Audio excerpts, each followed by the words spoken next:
Aries, this is for you. Para to sa mga Aries, guys. February 8, 2026 sa mga Aries. Tingnan natin ang inyong maaaring ang unang message na to ay maaari ninyong tanong sa inyong isip at titignan natin ang inyong message. Okay. Aries, message for you. What passion I'm ready to pursue? Okay. Ano ba yung passion na gusto kong i-pursue sa sarili ko o i-push ko o gawin ko yung passion? Ito ang inyong maaring tanong sa inyong isip. Okay? Maaari sigurong itry nyo yung kung ano yung tinitibok ng puso nyo. Yung purpose. What passion have put you to the side? Given up on or buried. Okay? Yung mga passion nyo dati na hindi natupad. Bawa nung maaga kayo nag-asawa, nung maaga kayong nalagay sa maraming responsibilidad. Yung mga hindi nyo natuloy. Okay? Yun yung passion na gusto nyo mangyari sa buhay nyo. Yung gusto nyo gawin pero hindi natupad because sa mga responsibilidad, sa mga delays o kaya mga problema na inyong dinanas o dinadanas is hindi nyo natupad yung gusto nyo talagang gawin sa buhay. So, ngayon nandito kayo sa inyong edad na kayo nakakapag-isip-isip na ano ba talaga ang makapagpapasaya sa akin is yun ang inyong i-pursue ngayon o i-push, okay? Sa inyong buhay. Isulat niyo yung mga gusto nyong gawin at yun ang inyong parang paunti-unti, pa isa-isa na gawin nyo sa ngayon ninyong buhay, sa inyong kasalukuyang sitwasyon. Magsulat kayo sa journal nyo o sa inyong memo, okay? No, paano nyo to maiisa-isa o paano nyo to matutupad muli yung inyong passion. Trust your soul, whispering, and let your passions draw you towards your dream life. Maaaring ito yung gusto ninyong mga mangyari, but hindi naman natupad. At bakit? Okay.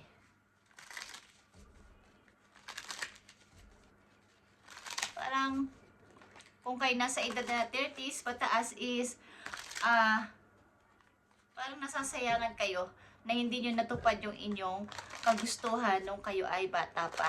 At halimbawa kayo ay may mga anak na ngayon na malalaki na, nakapag-aral na o tapos na ng pag-aaral, may mga sarili-sarili ng pamilya, o kaya is wala naman kayong responsibilidad na, natapos na yung mga pagpapadala nyo, mga problema nyo sa pamilya nyo, is gusto nyo namang sundin ang inyong sarili. Okay. So ano ba ang nangyari dito sa mga taon na nagdaan sa inyong buhay? Bakit itong passion ninyo na to ay hindi nyo natupad?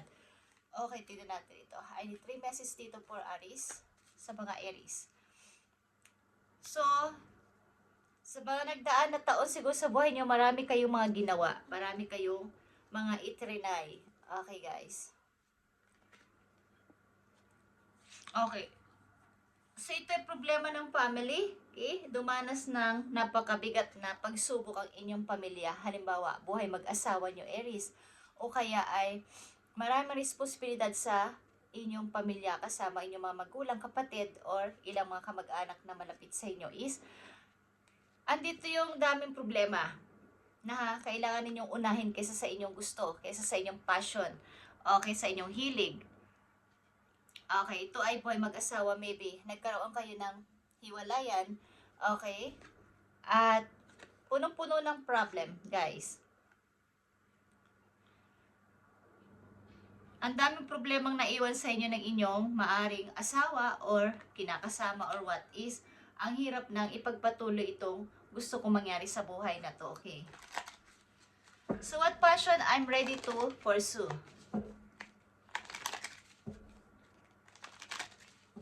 Maaaring nagkaroon kayo ng problema na sobrang laki at maraming naiwan na responsibilidad sa inyo ang inyong kabiyak or ang inyong pamilya. Aliman dyan, guys, Aries.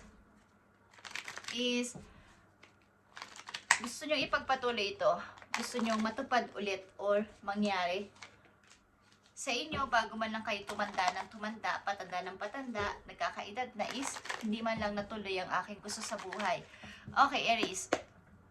Tingnan pa natin ang mga messages dito. Para sa'yo. Okay.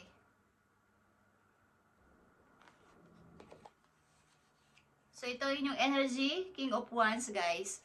Or Leo is here. Okay. Nandito na naman ang Justice. But sa pagkakataon na to ay meron na kayong napagdesisyonan, guys. Yeah, it's all about passion talaga. Nakita nyo to. King of Wands, Justice, and Page of Wands. Want nyo pa rin itong matupad kahit sa anong paraan. Gusto nyo pa rin itong mabigyan ng katuparan. Maaring kayo ay naghihintay, okay, na may dumating na good opportunity, Aries, na maaaring magpapatupad sa inyong naudot na pangarap sa buhay. At andito yung didesisyon. Kailangan ko na itong gawin.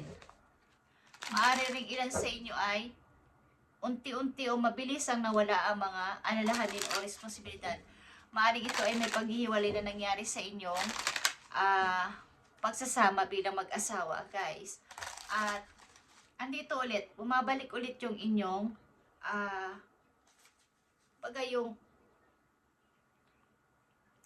bumabalik ulit sa inyong sarili yung kung nung bata pa ako, tinupad ko na to, okay. Is, marami na siguro ako mga narating o na-achieve sa ngayon, sa edad kong ito, okay.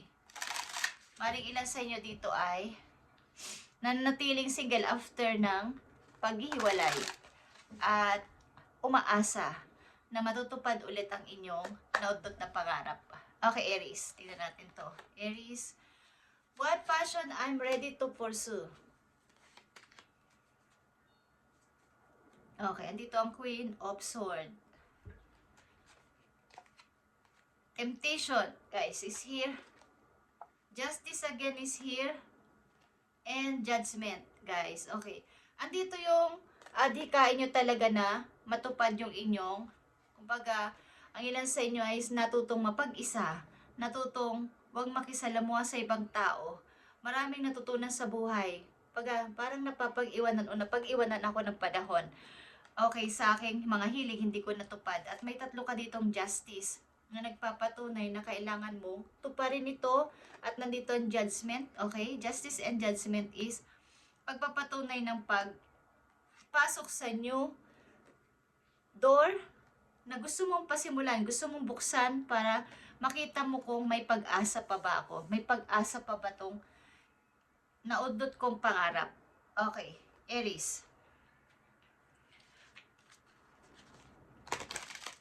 Parang ang lungkot. Okay. Marami siguro kayong mga bigyan, maraming natulungan, pero sa huli, walang nangyaring pagbalik ang mga ibang tao sa inyo. Kahit na hindi naman yung hiniling o hiningi ang pagbalik nito is wala kayong napala sa kanila. Okay, parang naiwan kayo sa gitna ng kawalan. Okay, Aries. At nandito yung Justice na tatlo, guys, at humihingi ang puso ninyo ng parang chance na may pag-asa pa bang matupad ang mga pangarap ko na unsyami o naudlot. Okay. At nandito ang Judgment. Kailangan dito ng pagdidesisyon ng talagang may pagkaseryoso this time na i-open nyo yung sarili nyo sa pagbukas ng bagong pintuan para sa inyong buhay. Kung kayo ngayon ay nanatili pa rin single o walang kinakasama or what is, pwede nyo namang ipagpatuloy ito. Dahil ito yung hilig nyo talaga. Okay, tingnan natin na yung career, guys. Aries. Okay. Maaaring ilan sa inyo is mahilig magsulat, guys. At nandito din yung vlog sa pagbablog. Okay, vlogger, content writer, or book author and creative writing. Words are powerful. Aries, okay, may kinalaman ito sa inyong pagsasalita. Use them to manifest more abundance. Okay, ito ay may kinalaman sa inyong pagsusulat at pagsasalita. magagamit nyo ang skills na to. Maaring ito ang inyong passion, mahilig kayong mag-vlog, mahilig kayong mag-create ng anumang bagay na may kinalaman sa pagsusulat. Okay, is ipagpatuloy ninyo guys, Aries. Your words have the power to influence and share your gifts with the world. Ibig sabihin, pwede kayong, kung ang inyong mahilig kayong magsalita, magaling kayong mag-share ng mga bagay-bagay na naranasan nyo sa buhay, mga inspirational na words is gawin ninyo guys. Maaring dito kayo uunlad at ito yung inyong passion talaga, yung magbigay ng inspiration sa ibang tao. At maaaring ito yung ibinubulong ng inyong puso na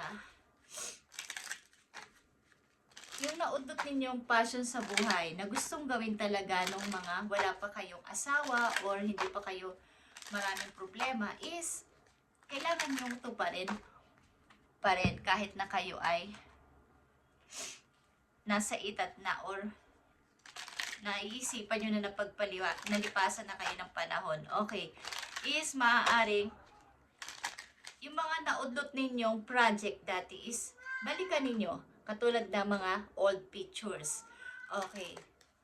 Something from the past is returning. Aries, maybe an old job or an unfinished project. Okay, ito ay unfinished project ninyong hindi natupad, hindi natapos sapagat nga kayo ay marami naging responsibilidad sa mga panahon na yon. So, ituloy-tuloy ninyo itong passion na ito. Okay? Money could be coming your way from something you in the past. Galing ito sa inyong past. Sabihin, yung inyong mga naudot na pangarap ay ituloy nyo. Sa ngayon, ito ang inyong mahalagang message today, guys, February 8. Okay, ang inyong naudot na passion, naudot na project, naudot na job, is inyo ulit ipagpatuloy. Meron ka ditong tatlong justice, sa totoo lang. At ito ang hinihiling ng puso mo. Yung maaaring ang ilan din sa inyo ay mahilig mag-hobby, something, hobby, tela, okay, nananahi, okay, yung mga may kinalaman sa sariling idea, galing sa sariling idea, okay, is dito kayo uunlad at ito yung inyong passion. Ang ilan din sa inyo ay mahilig magsulat, mag-vlog, at saka yung mga magsulat na mga kwento, novel, or sa maging author. Okay, is dito kayo binigyan ng, ito yung binigay na gift sa inyo ni God na inyong i-improve pa at ipagpatuloy kahit ito ay naundot at hindi natuloy. Okay. At maaaring powerful ang inyong voice, ang inyong boses sa pagsasalita, pagbibigay ng mga magagandang advice sa ibang tao, ipagpatuloy nyo rin. At kung may kinalaman to sa inyong job, kung nagtatrabaho kayo sa ngayon na kayo ay kayo yung main, kayo nagsasalita, is napaka-powerful yung person para kayo ay mas lalo pang kumita ng malaking pera. Okay? Marilan din sa inyo ay designer. Okay?